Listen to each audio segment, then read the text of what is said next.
arogan, kita dimainkan orang, dan kita juga harus ngepres di konsumennya tadi. Jika ada DC datang ke rumahnya, Nah gini aja, kalau misalkan datangi DC ke rumah, lebih baik bicara terus terang lah. Kalau memang berani berhutang ya harus bertanggung jawab, nemuin. Nah, kalau telat kan pasti ditagih, daripada ada apa-apa kan malah ada enak tuh dibagi-bagi sama DC yang lain. Nah kalau bisa konsumen jangan berhutang lah kalau udah mau ditagih terus menerus. Lebih baik ya tidak usah punya apa-apa daripada ditagih, kan malu sama tetangga. ada yang agak arogan, Iya. terus ada yang ngancam-ngancam, itu bener ya? Bener sih, kan karena orangnya sendiri juga menghilang. Orangnya sendiri juga menghilang. Ya. Terus kita kalau gimana ya, kita akan arogan, kita dimainkan orang. Kalau kita arogan ya gimana sama orang sekitar kan juga nggak enak. Nah, abang atau timnya nggak mau seperti itu Iya, kan? sebenarnya nggak mau seperti itu. Karena tuntutan dari Iya, kantor ya? Kantor, pres-presan di kantor juga sangat kejam gitu. Jadi mau nggak mau kita harus Iya. bergerak supaya dapat tagihan itu tadi ya? Bener, kita juga harus ngepres di konsumennya tadi. Katakanlah orang ini kooperatif, pengennya kooperatif, tapi uangnya itu belum cukup. Saya bisa nego ke perusahaan buat pelunasan khusus itu. Oh, masih ada solusi ya? Masih ada solusi pasti. Kalau mereka nemuin saya pasti ada solusi. Pokoknya nggak menghilang ya. Kalau menghilang udah nggak tahu kita bikin solusinya nggak keluar. Nggak keluar ya? Ya kalau ketemu misalnya uangnya mepet, cuma bayar pokoknya, dendanya nggak dibayar, pasti bisa.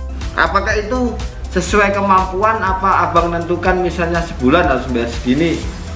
Misalnya orangnya mau pelunasan 2 juta, ya kita ajukan dulu. Kantor kalau ngasih sih ya uangnya kita ambil. Maksudnya gini, katakanlah bang, gue ini mampunya 1 bulan 200.000.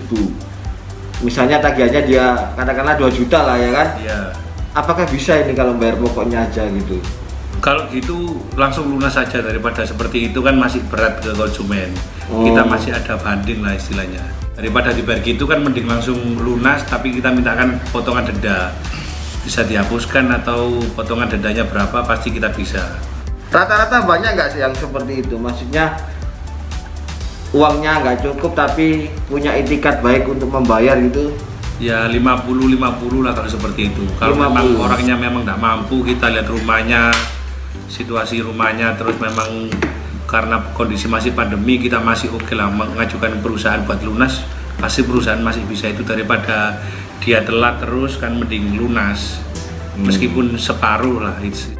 Apa bang pesannya buat pinjol lovers yang lain? Umumnya kan gini, mereka ini berani berhutang, tapi mereka ini istilahnya nggak punya nyali ketika DC ini datang ke rumah gitu. Iya. Mereka malah kadang-kadang mereka ini lari dari tanggung jawab ini. Apa pesannya buat para pinjol lovers ini ketika ada DC datang ke rumahnya? Ya gini aja, kalau misalkan datangi DC ke rumah, lebih baik bicara terus terang lah. Kalau memang nggak punya ya nggak punya. Kalau memang ada berapa mau pelunasan khusus, kita pasti bisa bantu. Kalau misalkan mampunya per bulan berapa ya rugi, mendingan langsung pelunasan khusus kan kita pasti bisa bantu. Gak usah takut lah kalau Nggak usah takut. Gak mungkin lah DC itu marah-marah. Kita juga gimana ya, sekarang ada undang-undangnya, kalau kolektor marah-marah atau gimana kan sekarang sudah keluar juga undang-undang seperti itu.